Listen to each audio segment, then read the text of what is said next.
향곡 해림선사. 향곡 스님과 성철 스님은 평생 도반이었다. 향곡 스님이 열반하자 성철 스님은 당신보다 앞서간 향곡 스님을 이렇게 기렸다. 향곡 형을 곡하며 슬프도다. 이 종문의 악한 도두가 하늘 위 하늘 아래. 너 같은 놈 며칠런가. 어변이 벌써 다에 헐헐 털고 떠났으니 동쪽 집의 말이 되든 서쪽 집의 소가 되든 애달고 애달도다. 고할 정도로 향곡 스님을 추앙했다. 향곡 스님은 1912년 경북 영일군 신광면 토성리에서 태어났다. 아버지는 김원묵, 어머니는 김적정행이다. 성명은 김진탁. 재단법인 선학원 제11대 이사장을 역임하신 스님의 법호는 향곡이고 법명은 해림으로 운봉성수 스님의 문화이다. 향곡 스님은 16세 때 이미 승려가 된 둘째 형에게 옷을 전하기 위해 경남 양산 천성산 내원사로 찾아갔다가 산천경계의 빼어남이 완연히 전생에 머물렀던 곳과 같음을 느끼고 환희하여 집으로 돌아갈 생각을 잊어버렸다. 그곳에서 조실이신 운봉선사의 법문을 접하고 도무지 그 뜻을 알 수가 없어서 행주자와 어묵동정에 한시도 의심을 놓을 수가 없었다. 그리하여 머리를 깎고 출가하여 내원사에서 공양주 소임을 맡아 정진하던 중 18세인 1930년경 조성월 스님을 은사로 모시고 삼위오계를 받아 득도 해림을 법명으로 받게 된다. 세수 20세인 1932년 부산 금정산 범어사 금강계단에서 운봉화상을 전계사로 구족계를 받았다. 이후 조실 운봉선사의 문화에서 10여 년간 시봉하며 정진에 몰두했다. 운봉스님은 1944년 법등의 부촉을 위해 건당식을 베풀고 법호를 내리니 이때의 법호가 바로 향곡이다. 운봉선사를 시봉하며 3년 동안 밤낮을 가리지 않고 용맹정진하던 중에 늦가을 어느 날 정진하다가 갑자기 산골짝 돌풍이 몰아쳐서 문짝을 때리는 소리에 호련히 마음의 눈이 열렸습니다. 그때가 아직 삭발도 하지 않은 행자 시절이었는데 행자는 곧장 조실방으로 들어갔습니다. 문을 열고 들어서는 행자의 거동이 사뭇 다름으로 운봉선사께서 간파하시고 대뜸 목침을 가리키시며 한마디 일러라 하시니 행자는 즉시 발로 목침을 차버렸습니다. 다시 한번 일러라 하니 스님은 천마디 만마디가 모두 꿈속의 꿈을 설한 것이니 모든 불조께서 나를 속이신 것입니다. 이에 운봉선사께서 크게 기뻐하셨습니다. 이때부터 향곡해림 스님은 줄곧 운봉선사를 시봉하면서 탁마받으며 정진하셨습니다. 운봉선사께서는 1944년 열반에 드시기 전에 해림 스님에게 향곡이라는 법호와 전법계를 내려서 임재정맥을 부촉하셨습니다. 전법계.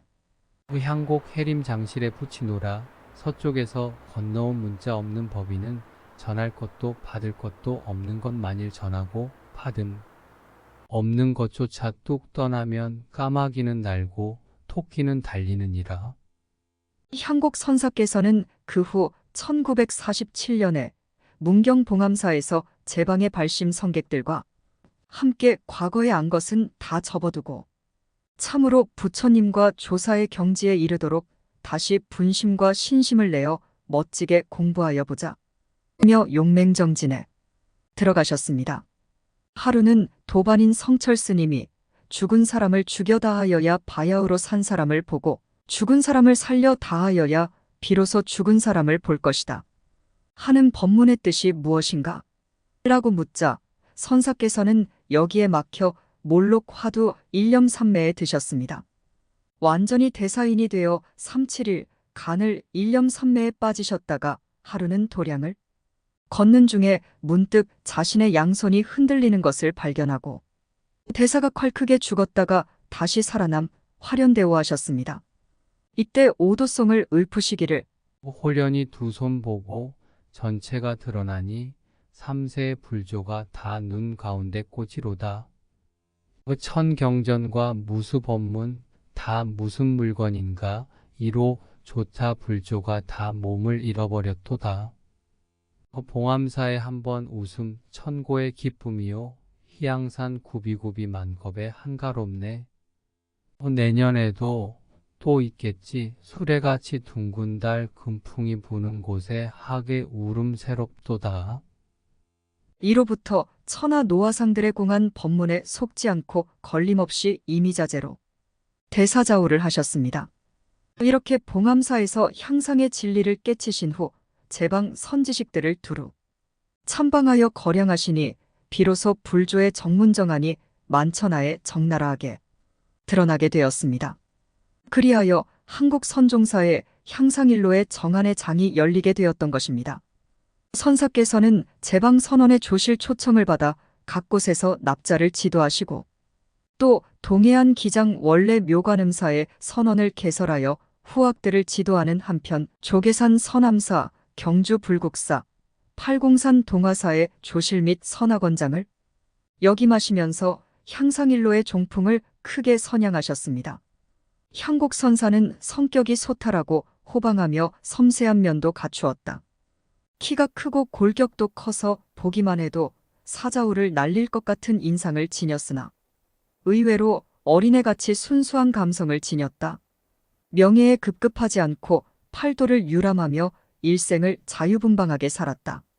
그런가 하면 자연을 사랑해 꽃과 나무를 도량에 많이 심고 가꾸어 큰 스님이 주석했던 원래 묘관음사는 사철 푸른 잎과 꽃이 가득한 성경이 되었다. 스님의 일화 중에 불국사 주지로 있을 때 석굴암 주지는 지월 스님이었다. 정화전 석굴암에 살던 대처승이 지월 스님을 찾아왔다. 스님, 석굴암 앞에 있는 큰 소나무들이 석굴암을 가리고 있어 석굴암에 습기가 찹니다. 베어내는 게 좋지 않겠습니까? 지월 스님이 그 말을 옳다고 여겨 나무들을 베어버렸다. 그 대처승은 경찰서에 이 일을 고발했다. 그 대처승은 지월 스님의 천진성을 악용, 자기가 쫓겨난 데 대한 안갚음으로 한 짓이었다. 향곡 스님까지 싸잡아 불국사 주지가 석굴암의 풍치림을 베어 없앴으니 처벌해야 한다고 했다. 향곡 스님이 경찰서에 갔다. 이 일은 모두가 본사주지인 내 잘못이니 나를 처벌하시오. 지월 스님은 아니요. 내가 한 짓이니 내가 벌을 받아야지요. 두 스님의 이런 모습을 본 경찰서에서는 지월 스님이 사흘간 유치장 생활을 하는 것으로 일단락 지었다고 한다. 두 번째 일화는 향곡 스님이 묘관음사 도량에 은행나무를 심었다. 원주 소임을 보는 상좌 해원 스님이 그 은행나무가 커가자 더 잘 자라라고 큰 가지는 놔두고 곁에 나온 잔가지를 모두 잘라냈다. 스승님께 말하지도 않고 혼자서 그리했다. 스승 향곡 스님의 불호령이 떨어졌다. 뭐든지 윗사람에게 물어서 하지 않고 제 맘대로 하는 놈과는 같이 살 수 없다는 말씀이었다. 옷 벗고 나가라고 했다. 해원 스님은 이 일로 절에서 쫓겨날 뻔했다고 한다. 그 후로도 해원 스님은 꽃과 나무를 열심히 심고 가꾸었다. 향곡 스님은 해원 스님이 이런 울력을 할 때는 늘 곁에서 지켜보았다. 간혹 뿌리를 잘못 건드리면 혼을 내곤 했다. 뿌리가 다치면 나무나 꽃에 생명에 지장을 주니까 그리 상좌를 나무란 거다. 해원 스님은 늦게서야 스승이 왜 그리 하신지를 알게 됐다고 한다. 꽃 한 폭이 나무 한 그루도 제대로 가꾸지 못하는 놈이 무슨 공부를 하겠느냐는 경책임을 알아차린 것이다. 향곡 스님은 내원사와 은혜사를 비롯하여 전국의 여러 선방에서 안과하였다. 당시 용맹정진하시던 수좌 스님들과 서로 지우하였고 그중 한 분이 평생의 도반 퇴옹 성철 스님이다. 향곡 큰 스님 평전에 의하면 1947년 봉암사에 주석하던 도반 성철 스님의 권유로 입방하여 함께 정진하였다. 알려진 바대로 성철 스님은 한 번 깨치고 나면 수행이 무슨 필요이며 점수로 보충하는 것이 무슨 의미가 있는가라는 도노돈수의 입장인 반면 향곡 스님은 확철대오를 하더라도 끝없는 수행정진을 통해 보임해야만 그 경계를 능히 볼 수 있다는 도노점수의 입장이다. 스님께서는 수행자라면 끊임없이 참선을 통한 선수행에 몰두해야 하며 반드시 수행을 해야만 자기 완성을 위해 한 걸음이라도 나아갈 수 있고 그렇지 않고 세세생생 선 수행에 몰두치 않게 되면 출가승으로서의 근본이 무너진다고 항상 강조하셨다. 정화운동 당시 스님께서는 조선 왕조 500년과 일제 강점기를 거치며 크게 위축되고 왜곡된 한국 불교의 본래 모습을 되찾기 위한 사명감을 늘 강조하셨다. 그리하여 형식적인 정화보다 마음의 정화가 우선이라 여겼고 정화운동 당시 중앙종회의장을 역임하며 불교의 수행 풍토를 올곧게 세우기 위해 청담스님, 동산스님과 함께 헌신했다. 1951년 6.25 전쟁이 일어난 다음에 스님은 부산 서남사의 조실로 추대되어 수많은 납자를 지도했다. 그때의 개당설법은 이러하다. 봉암사에 한번 웃음 천고의 기쁨이요 희양산 구비구비 만겁토록 한가롭네. 내년에도 또 있겠지. 둥글고도 밝은 달 금풍이 부는 곳에 하계 울음 새롭구나. 1955년 스님이 44세에 종단정화 후 불국사 주지를 맡았고 경주 청경림 흑륜사를 중창했다. 1957년 기장 원래 묘관음사 중창불사를 하고 1959년에 묘관음사 길상선원 조실을 하신 후 중앙선학원 이사장과 조실로 추대되었으며 803 동화사 금당선원 조실로 수많은 납자들을 지도했다. 선사의 세수 56세이던 1967년 태고 보우선사로부터 경어 해월 운봉향곡 선사로 이어져 온 임재정맥을 법제자 진재 스님에게 부촉하셨습니다. 1978년 12월 부산 해운정사에서 다음과 같이 열반계를 읊으시고 세수 67세, 법납 50세로 입적하셨습니다. 스님의 임종계.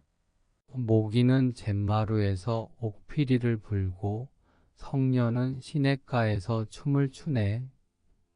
위음왕불 이전으로 한 걸음 나아가니 역겁에 불매하고 언제나 수용하리.